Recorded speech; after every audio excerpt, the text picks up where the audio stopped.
विद्यार्थियों, मैं Sonke madam Christ Church convent school Gadarwara digital class में आपका स्वागत है।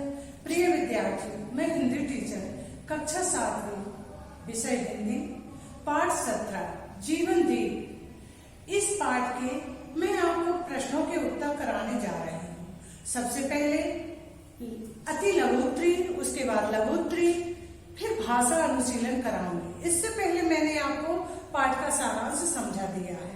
इसमें 3 कहानियां आई हैं, उनसे हमें कुछ प्रेरणा मिलती है। अब मैं आपको इस पाठ के प्रश्नों के उत्तर समझा रही हूँ। तो देखिए, पहले दिया है प्रश्न, पहले में अनुभव विस्तार में देखिए वस्तुनिष्ठ प्रश्न। अब ये वस्तुनिष्ठ प्रश्न में प्रश्न पहले का दिया है, जिसमें आपको सही जोड़ी बनवाना है। अब देखिए, चित्र की सही जोड़ी बनेगी चित्रकार से। दूसरा है कैदी, तो कैदी की बनेगी कारागार से। जीवन नौका, तो इसकी बनेगी पतवार से। क्रूरता की बनेगी कुसंगति से। और विनयी, इसकी बनेगी राजा से। आया समझ में? अब प्रश्न दूसरा दिया है, दिए गए शब्दों में से उपयुक्त शब्द का चयन कर।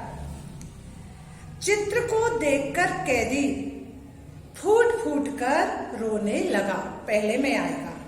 दूसरा देखिए, यात्रियों ने कहा खालिस्तान किस काम का, तो इसमें आएगा पराया धन किस काम का। तीसरा है, रास्ते के एक किनारे पर एक साधु बैठा हुआ था। चौथा है, आदमी अपनी वाणी से खुद अपनी पहचान बता देता है। आया समझ में? अब देखिए, इसमें आए हैं प्रश्नों के उत्तर। तो प्रश्नों के उत्तर आपको करना है। चित्रकार का कौन सा चित्र सबसे ज्यादा पसंद आया?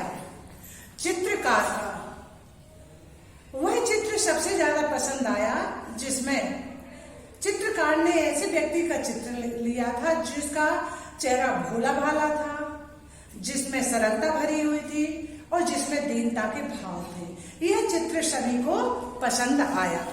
प्रश्न दूसरा है, चित्रकार किस तलाश में कारागार गया हुआ था? देखिए, चित्रकार ऐसे व्यक्ति की तलाश में कारागार गया हुआ था जिसमें धूर्तता हो, जिसमें क्रूरता हो। ऐसे व्यक्ति की तलाश में वह कारागार गया हुआ था।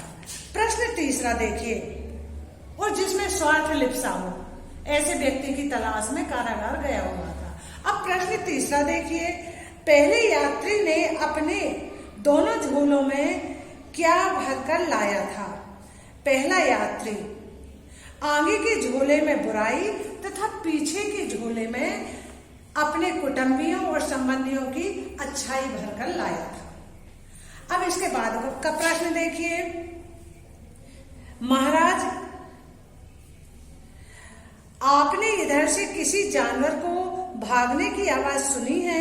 यह विनम्र वाणी किस व्यक्ति की थी?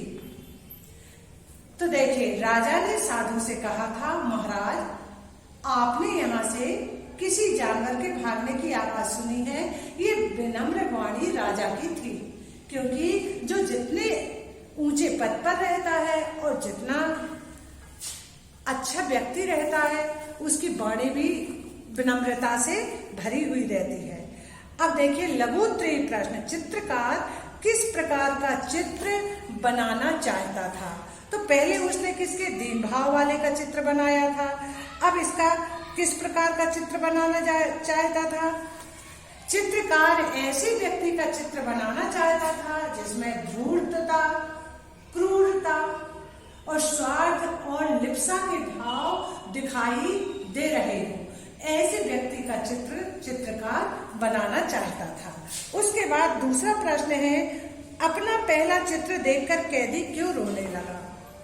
जब चित्रकार ने कैदी को पहले चित्र को दिखाया कि मैंने पहले एक ऐसे व्यक्ति का चित्र बनाया था जिसकी प्रतियां बहुत बिकी और मैं माला माल हो गया, जब यह चित्र उसको बताया तो वह कैदी रोने लगा कि 15 साल पहले ये मेरा ही चित्र था, लेकिन मैं बुरी संगति में पड़ने के कारण मेरी आज ये हालत हो गई।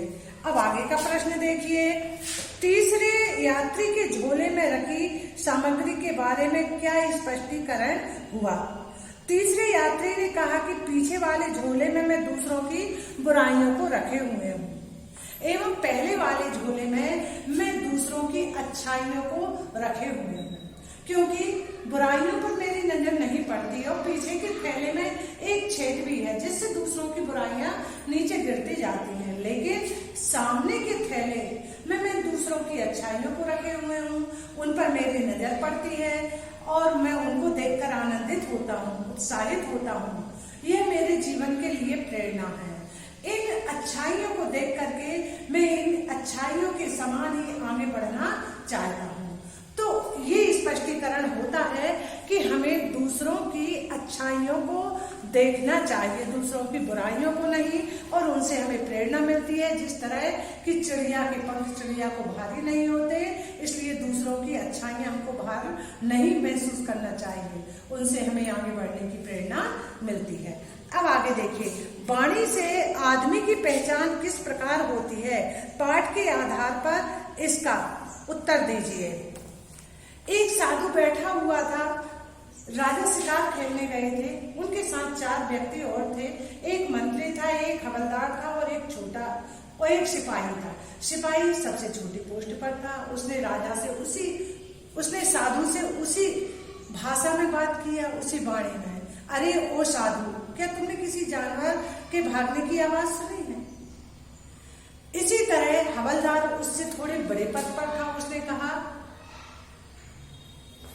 क्यों साधु, क्या तुमने किसी जानवर के भागने की आवाज सुनी है? मंत्री उससे बड़ा था, तो उसने भी कहा, सूरदास जी, आपने किसी जानवर के भागने की आवाज सुनी है? लेकिन राजा ने विनम्र भाव से कहा, महाराज, आपने किसी जानवर के भागने की आवाज सुनी है? तो देखिए, जो जितना अच्छा रहेगा, जितने बड़े पोस्ट पर रहेगा, जितना ही लायकी से बात करेगा, तो उसमें विनम्रता भरी हुई थी। आया समझ में? तो उन्होंने विनम्र भाव से साधु से बात की। अब आगे का देखिए, यह भार मेरे लिए वैसे ही है जैसे चिड़ियों के लिए पंख। इस कथन में कौन सा भाव छिपा है? तो देखिए, यह तीसरा आदमी कहता है कि मेरे पीछे वाले थैले में एक छेद है और पीछे वाले थैले में मैं दूसरों की बुराइयों को रखे हुए हूँ। वह बुराइयां उसमें से गिरती जाती है, उसमें मेरी नजर नहीं पड़ती, क्योंकि हमें दूसरों की बुराइयों पर ध्यान नहीं देना चाहिए। और सामने वाले थैले में मैं दूसरों की अच्छाइयों को रखे हुए हूँ, उस पर मेरी नजर पड़ती है और उनको देख करके मैं आगे बढ़ना चाहता हूँ। जिस तरह चिड़ियों के पंख चिड़ियों को भारी नहीं होते, वो उनकी सहायता करते हैं, वो उनको आगे बढ़ने में, मंजिल पहुंचाने में, आकाश में विहार करने में साथ देते हैं, उसी तरह ये दूसरों की अच्छाइयां भी हमारे जीवन को सुधारती हैं। आया समझ में बेटा? अब आगे का देखिए,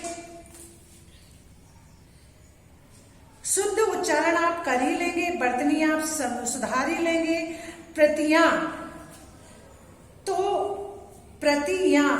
चंद्रबिंदु आएगी। अभिप्राय पा में नीचे रा की रेप, आ की मात्रा और या छोटा या आएगा। आश्चर्य ये सा आधा आएगा।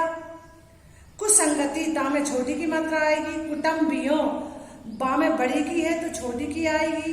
अच्छाइयों ऊपर से बड़ी ई में जो ई बड़ी ई है उसको छोटी ई बनाएंगे। अच्छाइयों या में ओ की मात्रा आएगी और ऊपर बिंदु आएगी और अच्छाइयों। अब आगे का देखिए, पाठ में आई लोकोक्तियों का अर्थ बताते हुए वाक्य बनाइए। अब पछताए होत क्या जब चिड़िया चुन गई खेत। तो देखिए, इसका मतलब हुआ अवसर चूकने के बाद पछताना। पछताने से क्या लाभ? पूरे वर्ष तो परिश्रम नहीं किया, लेकिन परीक्षा पास आने पर आप पढ़ाई करने लगे। इसका मतलब यही हुआ कि अब पछताए होत क्या चिड़िया चुन गई खेत। अब एक दिन में तुम क्या पूरा पढ़ लोगे? आया समझ में? तो अब पढ़ाई कर रहे हो, ये मैं उदाहरण बता रही हूँ। पर इसका मतलब क्या हुआ, समय निकल जाने पर पछताना। अब दूसरा देखिए, जाके पैर फटी न बिमाई, वो क्या जाने पीर पर आई। कष्ट सहन करने वाले ही दूसरों के कष्ट को समझते हैं। आया समझ में? तो इसका हुआ, आलीशान महलों में रहने वाले लोग जंगलों में रहने वाले निर्धन व्यक्तियों के कष्ट को क्या समझे, इसलिए कहा गया है जिसके पैर फटी न बिमाई, वो क्या जाने पीर पर आए। अब तीसरा देखिए, तुम डाल डाल तो हम पात पात, किसी की चाल का जवाब देना। राम श्याम के साथ विश्वासघात कर रहा था। श्याम उसकी चाल को समझ गया और उसने कहा, तुम डाल डाल तो हम पात पात, हम तुम्हारी चाल को समझते हैं। आया बेटा समझ में? अब देखिए आगे का, निम्नांकित रेखांकित शब्दों में विशेषण के कौन कौन से प्रकार बताए हैं। विशेषण के 4 प्रकार होते हैं। तो पहला प्रकार देखिए, पहले यात्री ने अपने झोले में अच्छाइयां भर रखी थी, तो इसमें आएगा संख्यावाचक विशेषण। पहले एक, तो संख्यावाचक विशेषण। मुझे थोड़ा पानी पिला दो, इसमें आएगा परिमाणवाचक विशेषण। तीसरा देखिए, इस भारी थैले में आपके पास रखिए, इस भारी थैली को, सार्वनामिक विशेषण। चौथे में है, रास्ते के किनारे एक दुबला व्यक्ति बैठा हुआ था, इसमें आएगा गुणवाचक विशेषण। आया बेटा समझ में? तो मैंने आज आपको ये विशेष भाषा अनुशीलन में विशेषण भी समझा दिए।